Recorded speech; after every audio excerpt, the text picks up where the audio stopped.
let's see.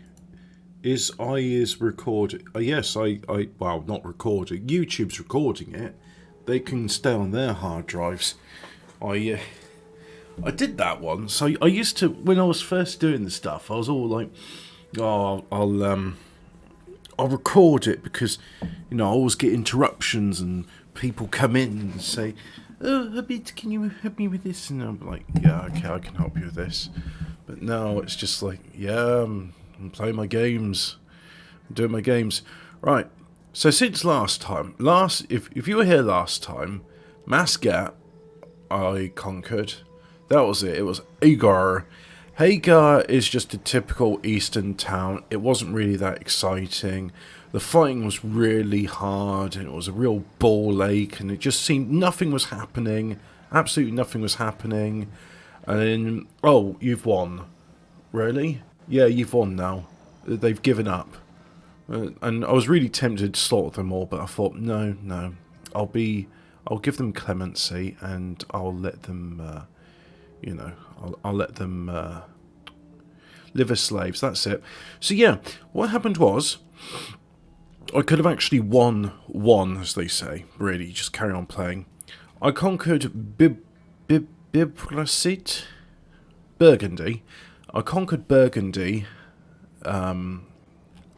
Or is that Burgundy? No, I think this one's Burgundy and that one's Bordeaux. Anyway, I conquered Burgundy, and then I got this beautiful 2013 era CGI video, and if you want to see it, I suppose you just go on YouTube and type in. In fact, let me do that right now. I'm going to go on YouTube. Yeah, going on YouTube as we now, and I'm typing in Rome 2 Victory Cinematic. There we go. Rome 2 Victory Endings. Oh, so there's the Cost of an Empire. No, it's not that one. Caesar in Gaul. Victory cutscene. All factions victory cutscene. So I suppose what you do is you just like go the Roman one. Oh no, this is the original Rome. Let's see. Rome 2 Cinematic Assault on Carthage. No. Rome military victory. That's it. Right. So what I need to do is Rome 2, and it was culture. Culture victory cinematic. Let's see if I can find that. Hellenistic victory. No. It was Rome. Anyway, it was really exciting. You see Roman armies marching in some forest, probably Gaul, and there's some dirty barbarians, and then the legionaries having none of it, and then they best them. So I was very reluctant. I was just sort of picking away at the enemy. Let's have a look. Parthia, somewhere here. Where are they? Here? Yeah, that's it. They said, oh, we're at war with you now. So it's like, well, thank you. We'll become part of the Roman Empire. And they're like, thank you very much. I conquered all the Iceni, which they went from Burgundy up to, what's that? Lincoln? Northampton? And Iboracum, that's Ibargum. We know the sort of people that live in Ibargumland. Right, so let us see. Where is our armies? Well, the Minervans are in Shropshire, although it's not called Shropshire yet.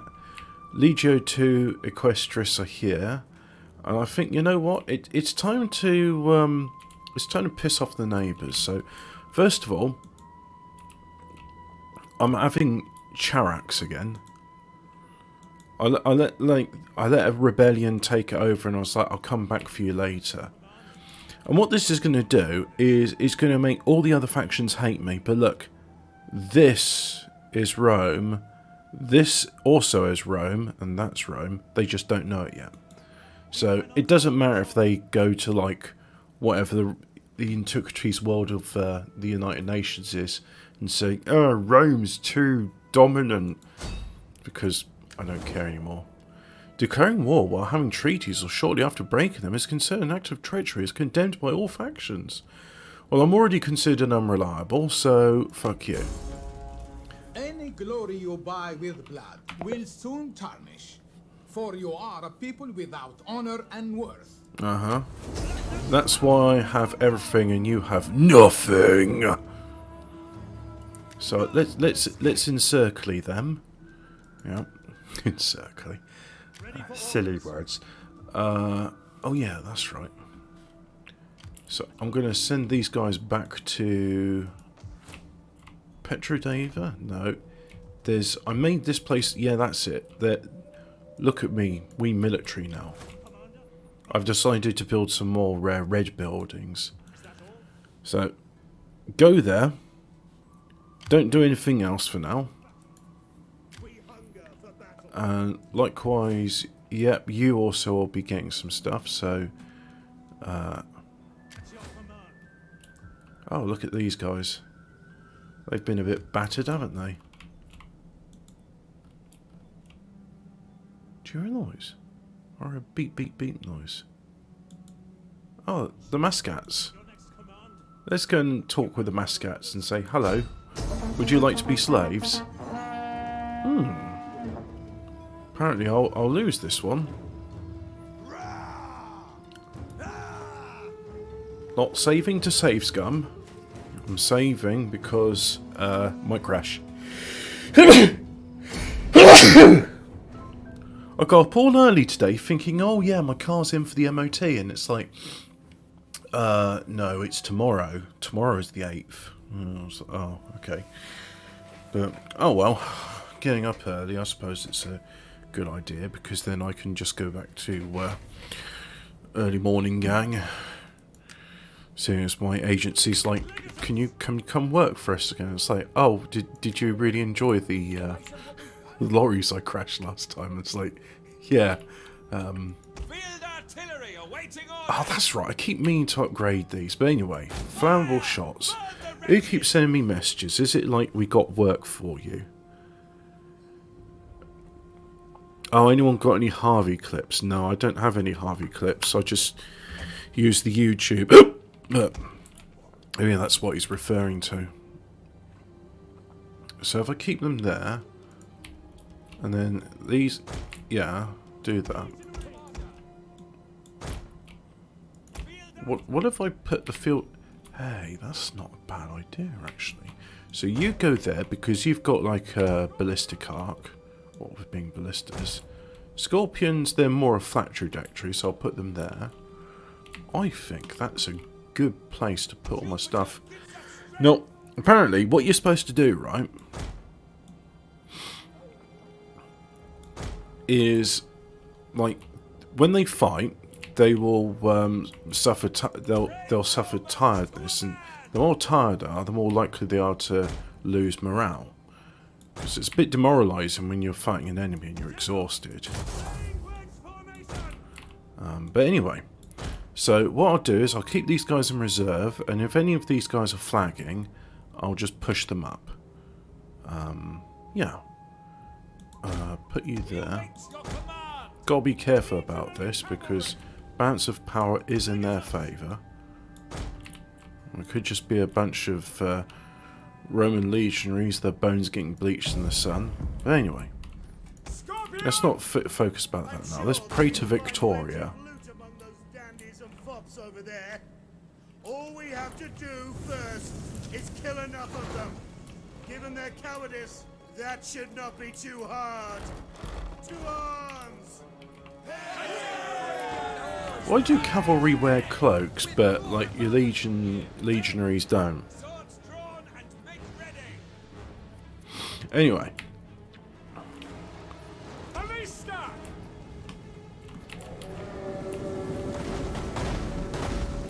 Oh yeah, that was a good shot. Not as good as the area of effect that the ballista. Well, actually no, the ballista in the original Rome Total War, they fired great long javelins, but these stone frame ballista, there's no area of effect. They kind of just go and then do a line of damage, which is accurate.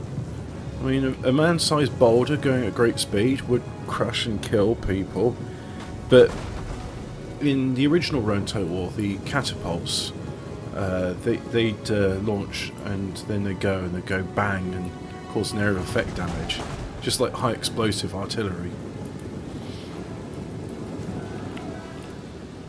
Why do they always call it high explosive? I mean, it's not as if any minute she's like, oh yeah, we need some low explosive. I'm sure there's like some sort of explosives or ballistic chemists can say, oh actually, there is a threshold in which something is considered high explosive. So therefore, gunpowder is not explosive, it's incendiary. And that's the other thing as well, there's like, as far as, there's some like obscure chemical, it might be mercury fulminate, which is a true explosive, as in, there's no heat, it just goes bang and it, like, you know, it's from a very small thing to a very large thing, which is what an explosion is. But nearly all explosions and explosives, they are in fact incendiaries, they're just very quick incendiaries. So, for example, flour. Like if you burn some toast, it will burn, and oh, we're looking forward to Nuclear War Hobbit. Something will be wiped clean. Let me just move the chat window out because it's not showing everything. There will be wiped clean. There'll be evolutionary pressure again. You know what? I want to be one of those people because if I'm wrong, then I'm dead and I won't have to eat humble pie. But nukes are fake and gay. They're not real. The Nagasaki and Hiroshima were thermobaric bombs. They not thermobaric. Yes, actually thermobaric. They are fuel air bombs. You got a mixture of aluminium and diesel, and this is why I'm talking about explosives, right? Oh, nice one, Ballistic. Yeah, just kill my own legionaries. That's fine. Barley rations for you for the next week. It's like, shall we shoot these guys over here where it's safe where we won't kill them? Nah, mate, let's go for the scrubs here and shoot them and kill our own legionaries. But anyway, I was talking about what is the difference between explosives. And look, I know you think you're clever, taking on my flanks, going, oh yeah, this is how we'll defeat them. But you're wrong, because that's why I have cavalry in reserve. So, all explosives, with apart from like exceptions like mercury fulminate, someone correct me if I'm wrong, they're all incendiaries, that's it. And I was talking about saying like toast. You can burn toast and it will burn, it will catch light. You can get the charcoal you get from burnt toast, you can scrape it into a fine powder, and it will burn very quickly. And if you were interested in making homemade fireworks, because the price of a Catherine wheel or oh right, so the balance of power was really in their favour, but the general's right, they are cowards. That's okay. Cowards make good slaves. So, yeah, if you want to make homemade fireworks and you need like some charcoal dust, you could buy some charcoal briquettes and mix them up in a mortar and pestle, or you could do toast.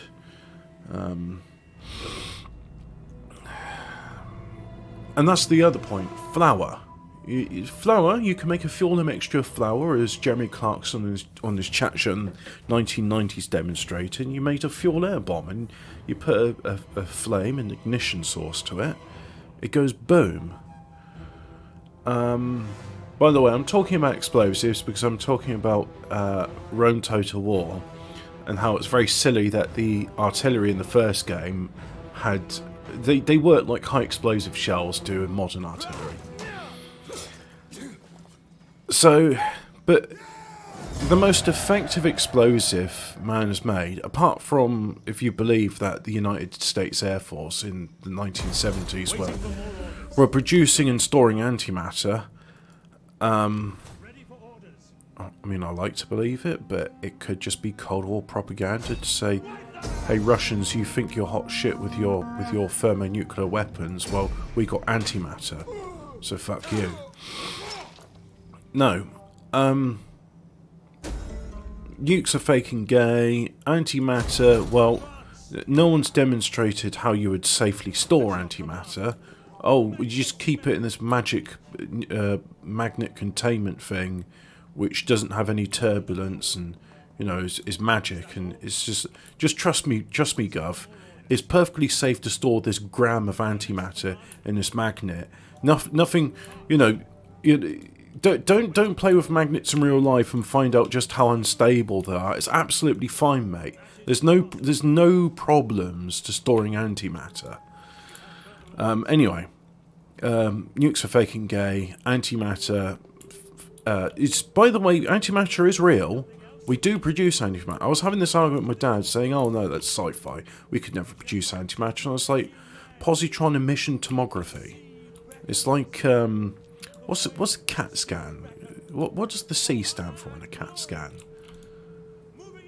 Cathode emission tomography. It probably is cathode emission tomography, because it's just like an X-rays are like a high energy, high frequency cathode, which gives off. That's the thing, right? You can make X-rays probably from mercury. I know ultraviolet lamps. They use mercury. But so yeah, positron emission tomography. It's this medical imaging technology, and what it does is it's magic. It's got this magic thing which spins up particles to a great speed, and then it magics them into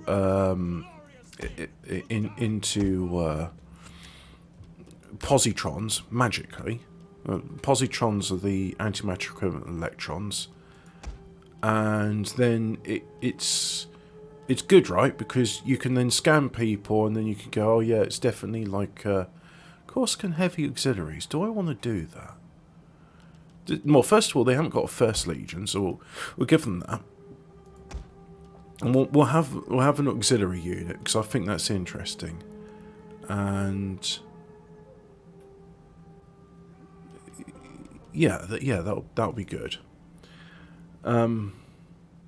My physics teacher hated me asking about antimatter. Well, that's the thing. I actually, because it was part of medical science, right? And they're like, well, you have to learn, you know, here's an MRI machine. It's using precession. And then my physics teacher was an astrophysicist, so he's telling me about precession of the equinox. And I wish I'd known as much about astronomy now as I did then, because then I could say, what about Sirius then? What about the planets? Do they follow precession?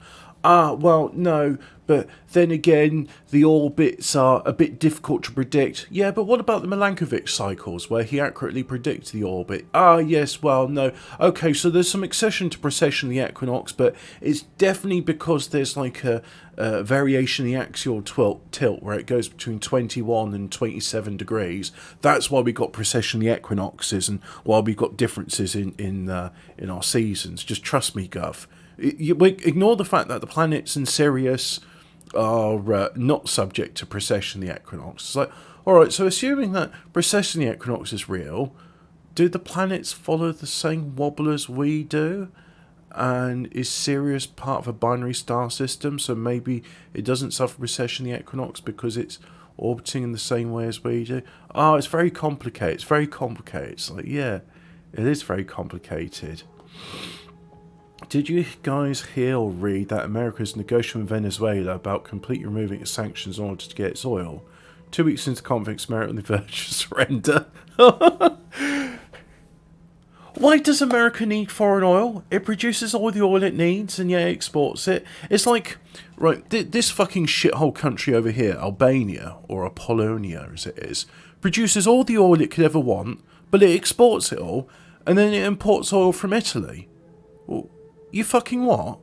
Austria, right, produces no oil. So here's Austria. Produces no oil. They got an oil refinery right next to Graz. No, sorry, Wien.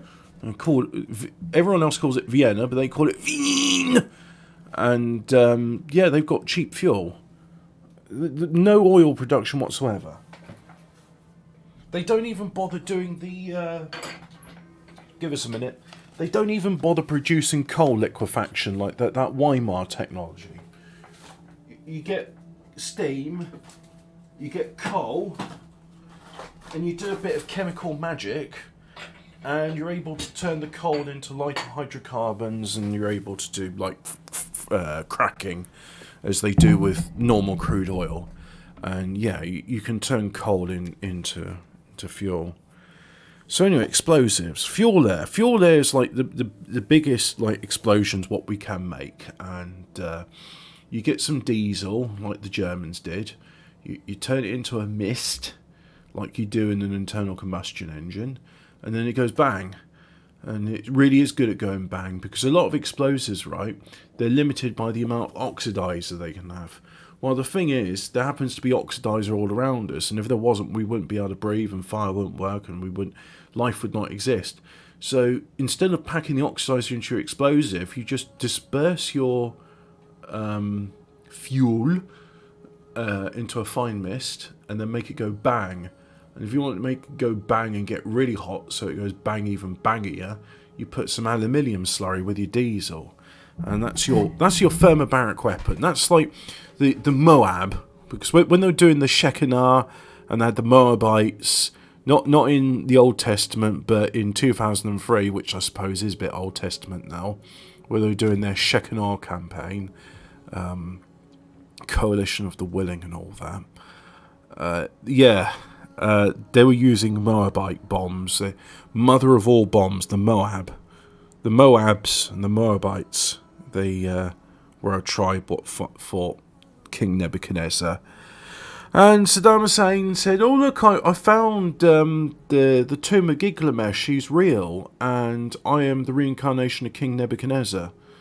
And here's my Stargate portal, what I can use for interstellar travel."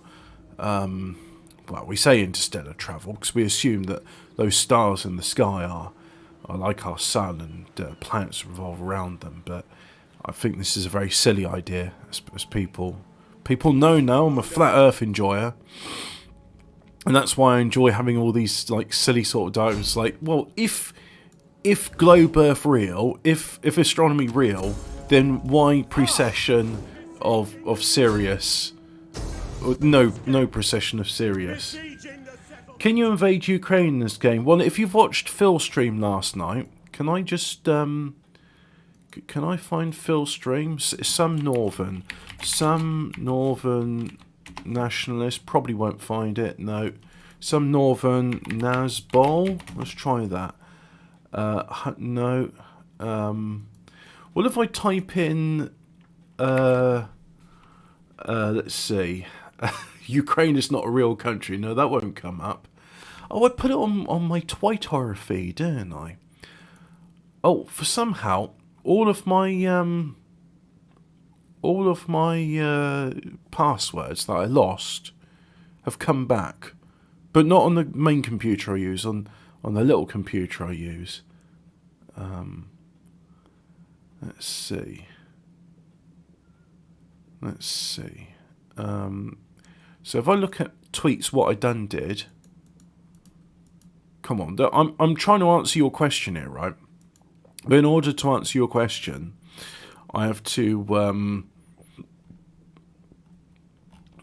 go into my streams and look at stuff. And is it this one? Yeah, here it is. Right. So what I'm going to do is copy this into the chat. Except I'm not in the chat because I'm using OBS. So let's go here. Right.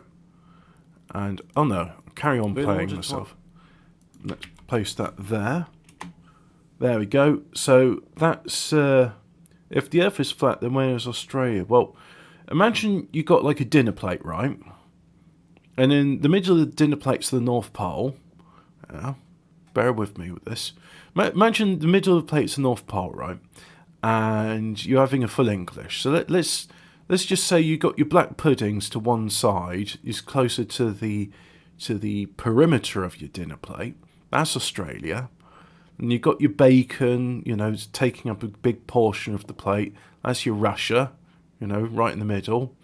And your beans, they're kind of like European nations. And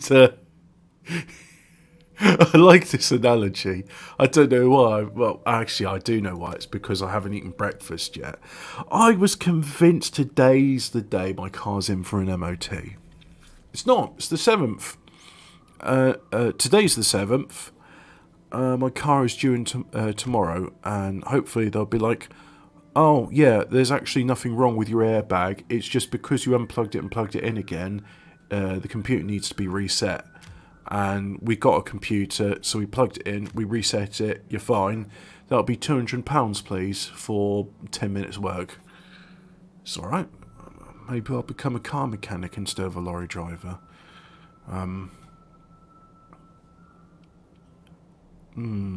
It's a dirty job. It's a nasty job, but then again, really, what sort of work is not dirty and nasty? It's like every single job I know. It's dirty and nasty. Right, I'm sure you can think of like some examples like, when I work in an office, you see, and the secretary gives me a blow job, and for that I get 80,000 a year. And maybe like for an hour of the week I'm answering emails or I'm on the phone to someone, but the rest of the time it's pretty much just like I piss around on Facebook and get blowjobs from the secretary. Or you got a job like David Cameron had, where it's like I'm 27 years old, I've got my first girlfriend, and she's the daughter of the head of Carlton Television. So I go into the office occasionally, just so that when the meetings and the board of directors there, you could say, "Oh yeah, that's my daughter's boyfriend. He really works here." And I just go in the office, twiddle my thumbs, play solitaire, and they pay me. I think he was on 60,000 a year for that. I could be wrong. That was like the first job David Cameron ever had. I mean, I was working when I was a child. I was like 6 years old, and I was watching my relatives. Actually, they weren't even my relatives. They were just like next door neighbours. I was bored, and Grandad didn't want me in the pharmacy stacking shelves because I was a bit like I used to get bored and just annoy the customers. So why are you here? Why are you ill? You don't. There's nothing wrong with you. Don't. You look all right. You don't look sick. So he'd be like, "Grandson, can you fuck off, please? I'm trying to run a business." So I go next door where the farm was, and I'd see them like baling hay, and they got pitchforks and all that. It's like, "Oh, can I have a go?" And it's like, "Yeah, take that pitchfork." So I was like, literally like, they're getting hay that was on the floor. I was 6 years old, and I was getting the pitchfork, and I said, "Well, I can't reach the phone." And they just said, "Just throw it." So I'd just be scooping up little bits of hay and throwing it. It was great fun. Arms were really sore at the end of it, and I loved it. And then I was telling Granny and Grandad, "So what did you do today?" We picked you up from the farm. So I was baling hay. So that was one of the first jobs I did. Then my granddad retired, and I'm gonna build that because I like those ones. And these ballista, well, you know, they're good. When about 8 years old or something, they retired. They moved out into the country because yes, in Belgium you have what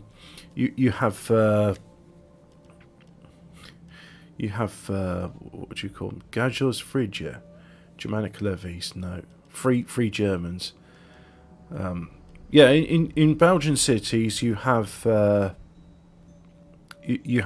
farms in the middle of the city. So that's what you do. It's the done thing over there.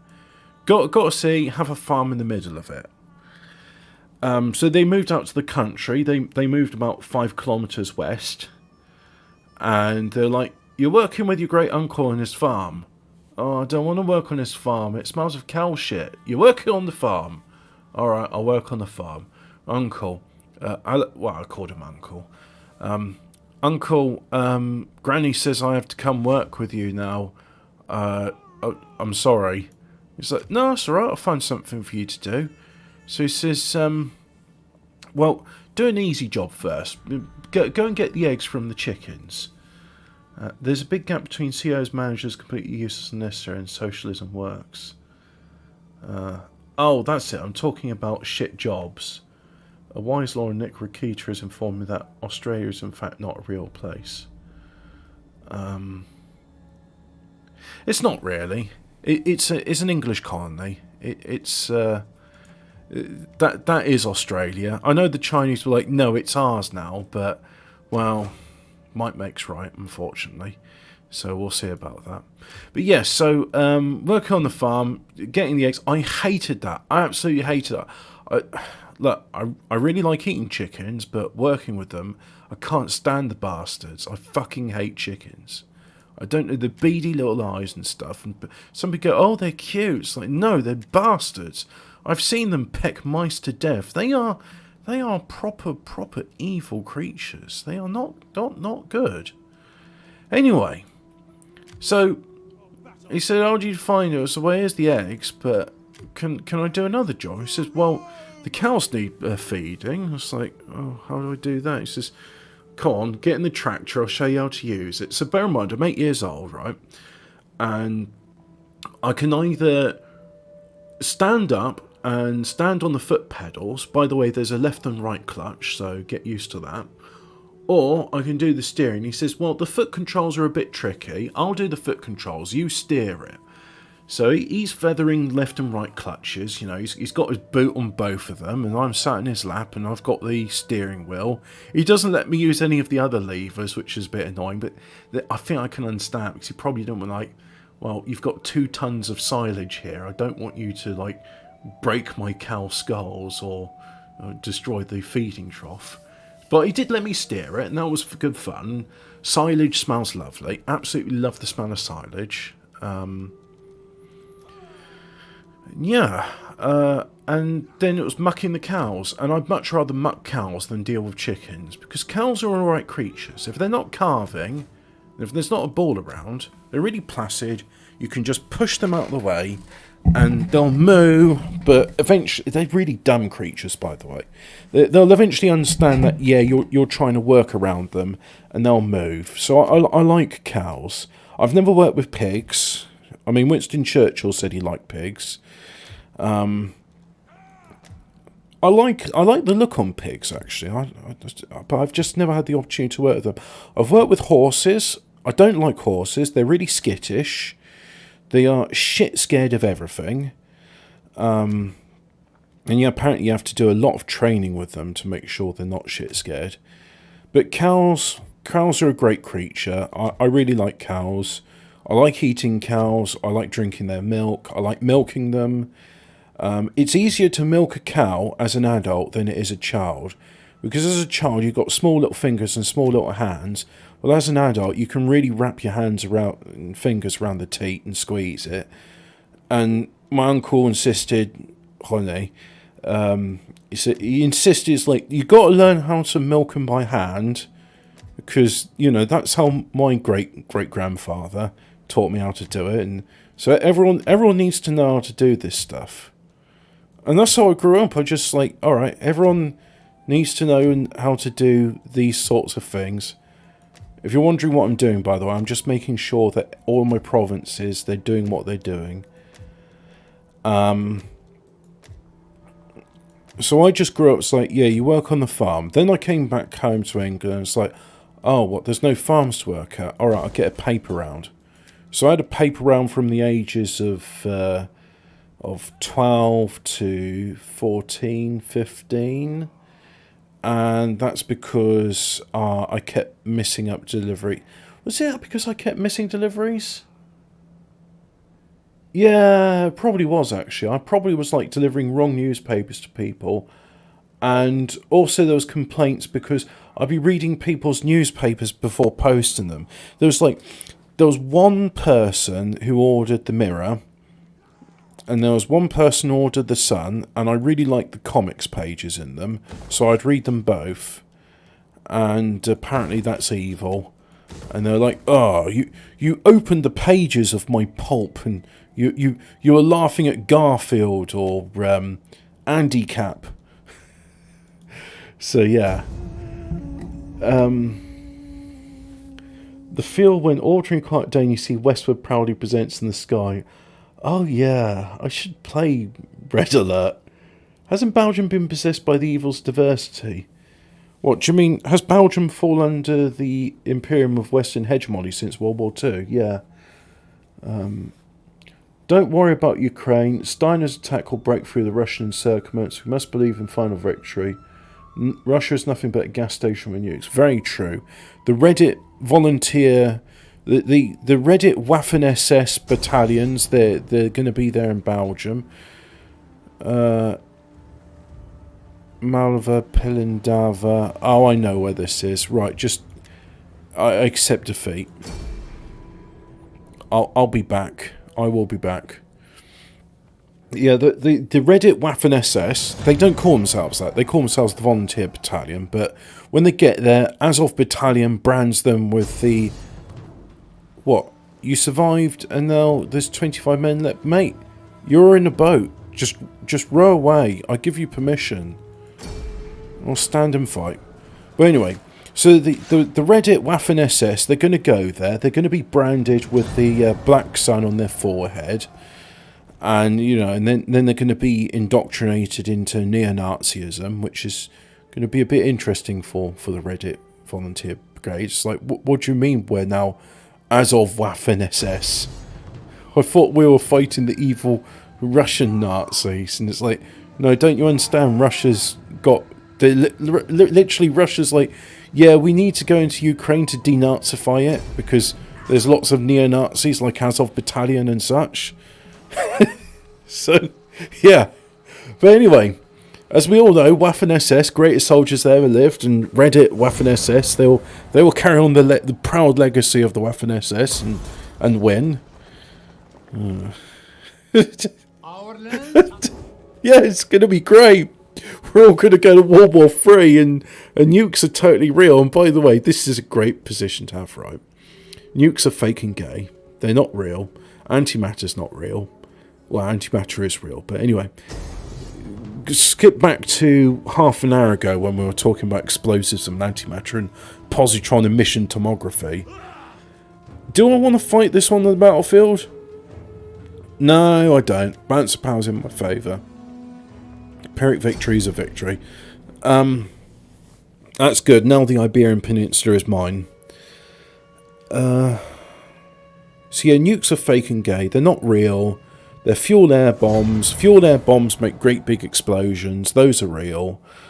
So I'm not worried about radiation. Really not. You know, I thought Chernobyl was going to kill us all, but we're still alive. Ukrainians are still alive. People in 3 Mile Island and Fukushima are still alive. It's fake and gay. Some people get cancer, but they were going to get cancer anyway. So they'll get cancer a bit sooner. So, am I looking forward to World War III? Well, it's like saying, am I looking forward to rationing and for countries that got wheat not to export it anymore, and for us to starve until they say, well, here's maggots and cockroaches, you can eat those. And at which point, seriously, it's like, if you haven't got an air rifle, you haven't got a crossbow, oh, it's illegal to hunt with crossbows and bows and arrows. If you haven't got some means of obtaining meat, you don't go rabbiting. Yeah, it's illegal to hunt a rabbit with a crossbow. It's legal to hunt them with a pellet gun. And it's legal to hunt them with a Jack Russell. So, oh, you're telling me my country's laws are fucked up and arbitrary? And they don't make sense? Yeah, I do. Not to mention money laundering through the 2014 Ukraine colour revolution. In order of our great leader Zelensky, I'll be rewatching The Bunker with Anthony Hopkins. The SBU and Azov battalion militants are planning to blow up the reactor and accuse the Russian armed forces of allegedly launching a missile attack on an experimental nuclear facility. It is noted that on the 6th of March, foreign journalists arrived in Kharkiv to record the consequence of the provocation with subsequent accusation of Russia in creating an environmental disaster. Facebook is saying it's okay to praise Nazis on the right side is hilarious. Nationalist mind reactor and experiment, yeah.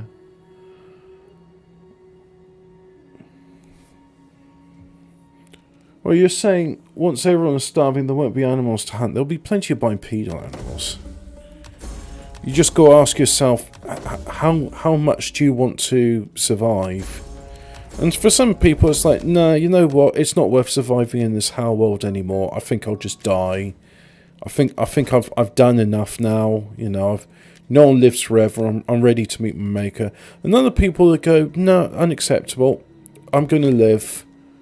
You know, other people, they're going to start wearing bondage gear. And they're saying, just give us the petrol and there'll be an end to the violence, the terror. And we just want peace. So, yeah, it's good. And the thing is, I knew it was going to happen. I didn't want it to happen. Of course I didn't want it to happen. I wanted a nice, peaceful life. I wanted to be nice and fat, have a fat wife, have fat sex, eat loads of fatty food, and just like enjoy my life, fat and comfortable.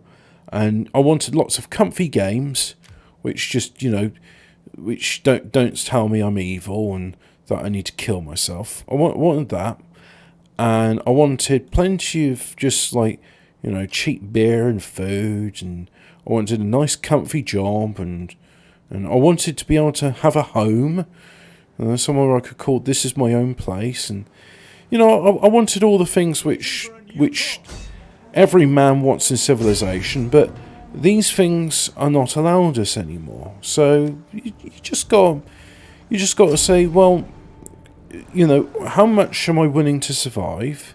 What am I willing to do? How much discomfort am I willing to do to survive? And a lot of people will be surprised that actually they're willing to put up with quite a lot. You know, they'll be like, you know what? I'm willing to put up with all this. This is fine. I'm willing to do this. This is a worthwhile sacrifice.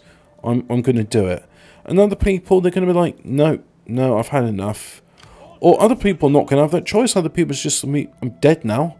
An explosion got me. Bullets got me. Disease got me. I'm dead. I wanted to live, but I'm dead now. So, that's war.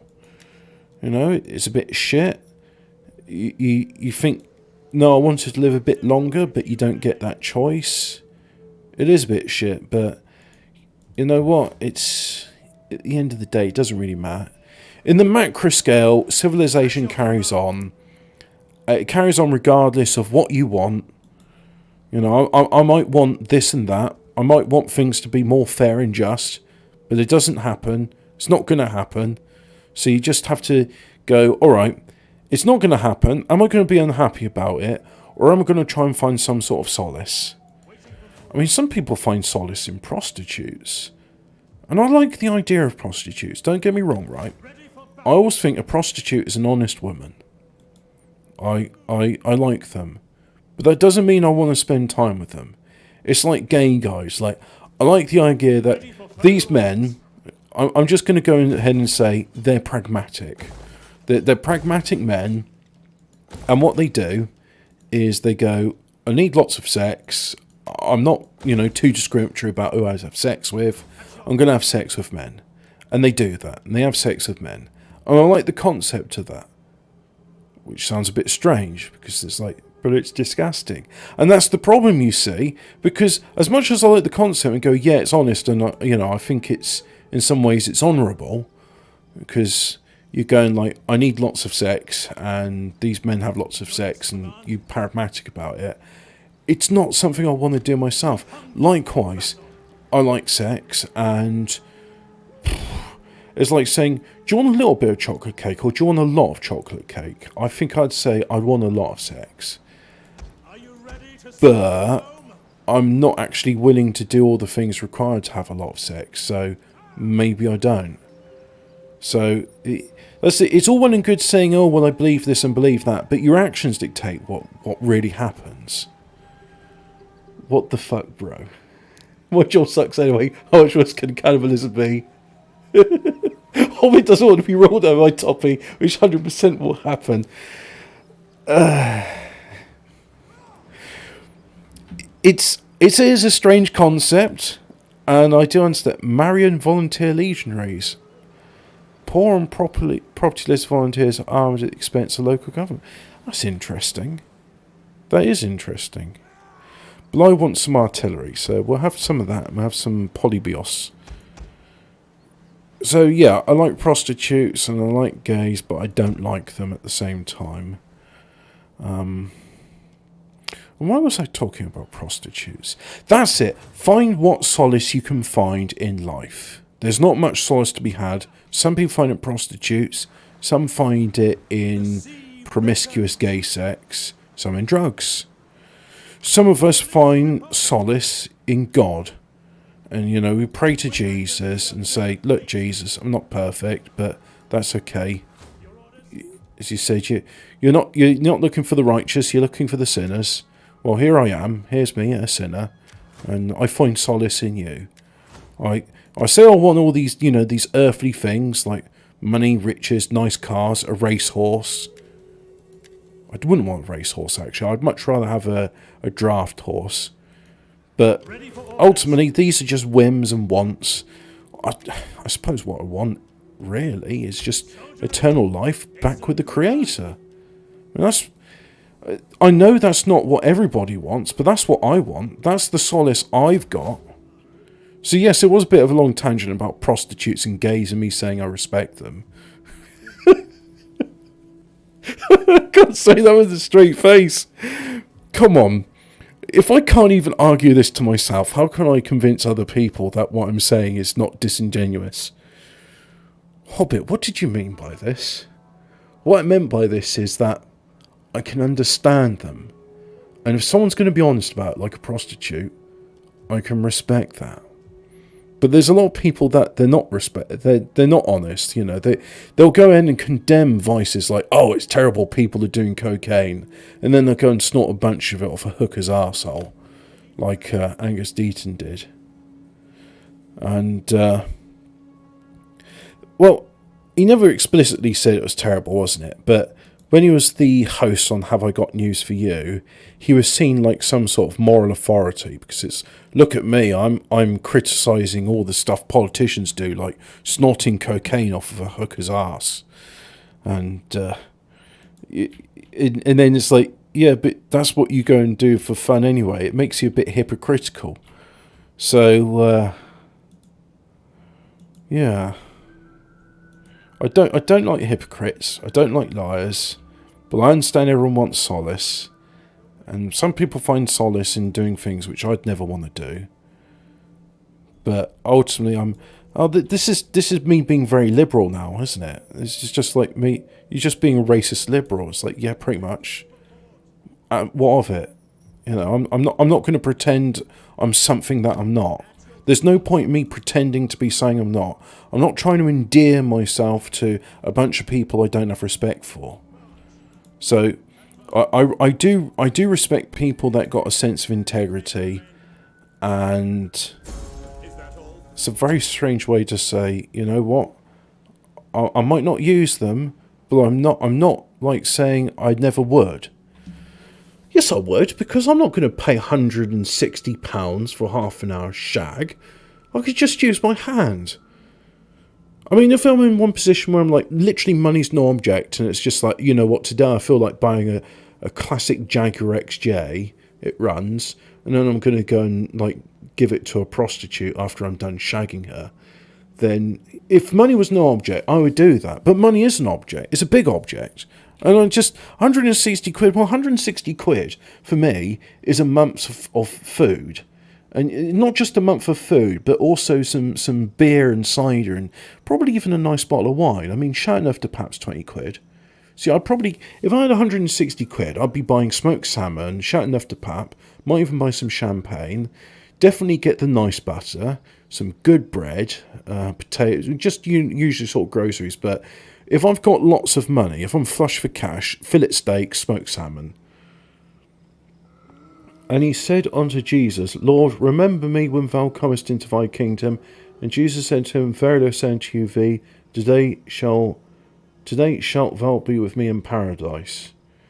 And lo, did Jesus say, I like them prostitutes, but I'm a bit hard up for cash, and I'd rather just use my hand. Lo, did Jesus say that? Oh, God. Don't say that. That's horrible. Oh dear. It's been a very strange few weeks for me. I'm bothered about my car. That's a big bother for me. I'm bothered about my car because... Oh, that's right. That's why I got on the whole subject of jobs, didn't it? Because I was just saying, I reckon what's going to happen is the mechanic's going to plug a computer into it, and it's going to be like, new airbag fitted, reset, yes, no. He's going to type yes on his laptop or his handheld, whatever it is, and then the airbag light's going to go off. Then they'll do the MOT and find everything else is fine. £160 for 6 seconds of pleasure. People literally pay that. They'll go, yeah, I'll have the whole hour, and then they barely get it out of their pants and then they come, and then it's like no refunds. And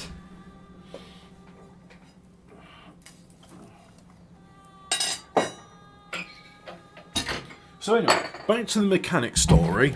They'll probably press the button, then they'll do all the other things, inspect it, like, yeah, that's all good, your emissions are okay, and then the car will pass. But until then, it's just like, shit, I don't really have many savings.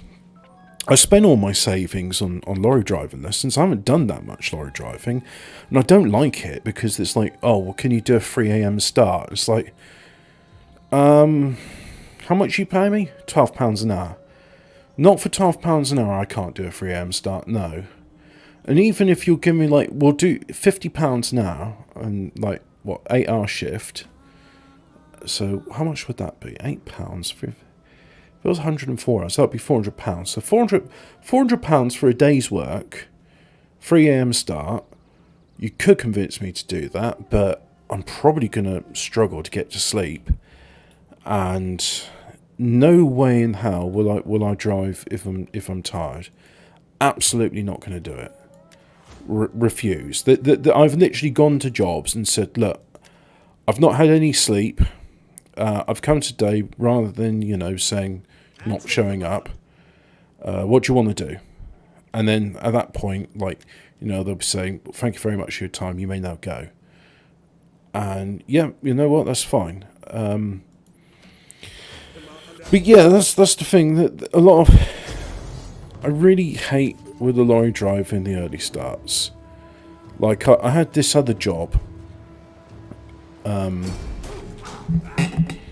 was an 8 a.m. start, and it took me half an hour to drive to the workplace. I really liked it, but then I got COVID from one of the colleagues, and then they found somebody else to replace me because I'm only a temporary worker.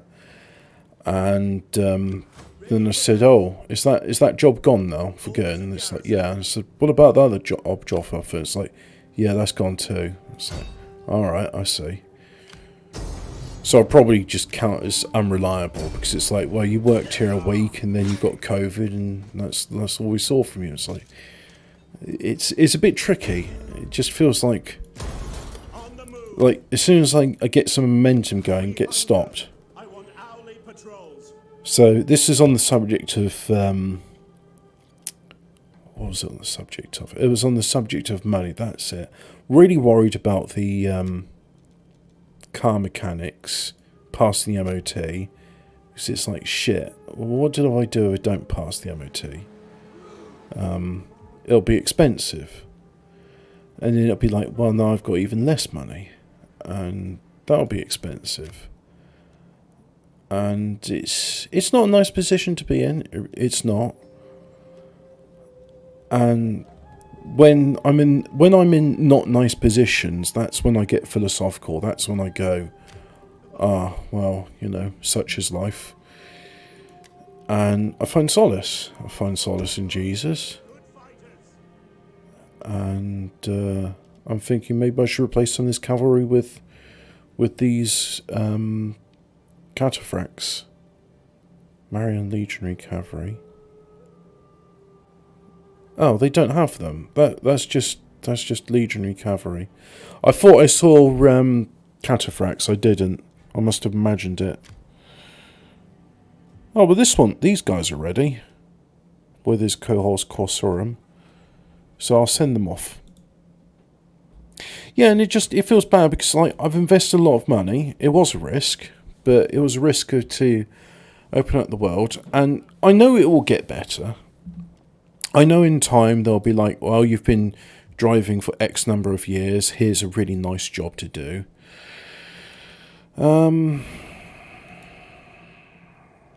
And it'll also be like, right, because you've been working these years, here's an afternoon shift, starts at 1, ends at midnight.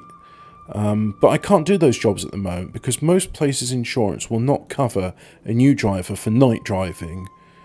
And so I just got to do days. As much as I hate them, it's like, well, I do days or I find other work. And after all the money I've invested in it, and I do enjoy lorry driving, that's what I'm going to do. But I really loved the job with the 8 AM start, and I missed that job, and I really hope another one comes along. I do that. You don't need to sleep every day.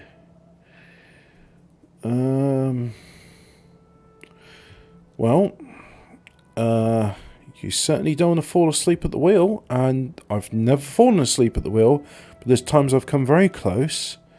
And it's like, holy shit, this is fucking dangerous. And it scared me shitless. But yeah. 3 AM start for £12 an hour. It's just like, oh, fuck off, mate. You're taking the piss. Look. I mean, there's some people that they're working as a shelf stacker and they're getting 13 an hour. Or I'll drive a Luton van for Ocado or Sainsbury's and be getting 15 an hour. And then it's like, oh well, people want their shopping between 3 PM and 12 PM because that's when they're back from work or whatever. I'd rather do a job like that. There's a lot of lorry driving jobs where they're saying, oh, we can't get the people doing it. It's like, well, look, if you can ask people to work at 3 AM and you're asking them to do handballing, like you're asking me to like break down 6 1-ton pallets and handball them, like shifting like smelly fish bait and salt and all this other crap which the customers want. Give more than £12 an hour, and then maybe you'll find more people willing to do it. And the other thing as well is just like it's not like saying, oh, we haven't got enough like shit shovelers as farmers. We haven't got enough fruit pickers. That's unskilled where anybody can be a fruit picker. When I was 4 years old, was a fruit picker because it's, pick your own. It was glorious. It's one of my favourite days. I must have, 4 years old, probably ate 4 pounds of strawberries, absolutely stuffed. And I had a tiny little punnet with just a couple of strawberries in, I thought, yeah, I'll bring them home to mum. Yeah. Let's have this territory as well.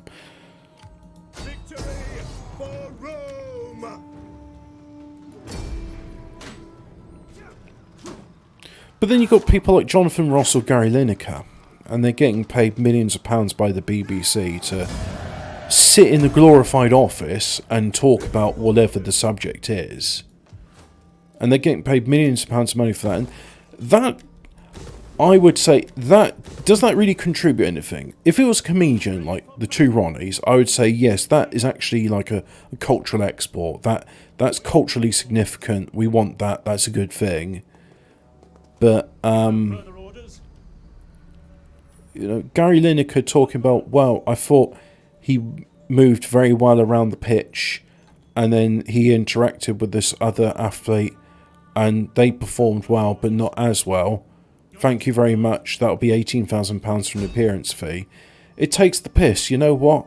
Alright, I'll accept it. I'm a fucking socialist. I think there should be... I'm not going to say that everyone should get paid the same amount, because some jobs are certainly hard. I think someone who's like, smart enough to be a neurosurgeon, who's got the skill to be like, yeah, I can actually like, operate on individual nerve cells because my hands are that steady and I can separate that and I can do that and I'm not going to cause a person to have neuropathy in the future. If somebody is that skilled, I'd be like, right, yeah, you know what? You're one of like 2 people in the world that can operate on eyes in that way, or you're one of like... There's only like 6 people in the world who can make jewellery as good as you, Or like the AN-225 cargo plane. There's only 6 pilots that were qualified to fly the AN-225. I reckon those people should have a lot of money. It's like, well done, you found your niche, you've done really well. Musicians, there was a time where you could say, well, you get royalties and you make your thing and people love your work and millions buy it, so you make millions. But Gary Lineker, I would say, if he was getting like 30 grand a year for what he's doing, that would be a good salary for what he does. 30 grand a year, it'd be like, I can buffering, so let's just have a look at OBS. No dropped frames.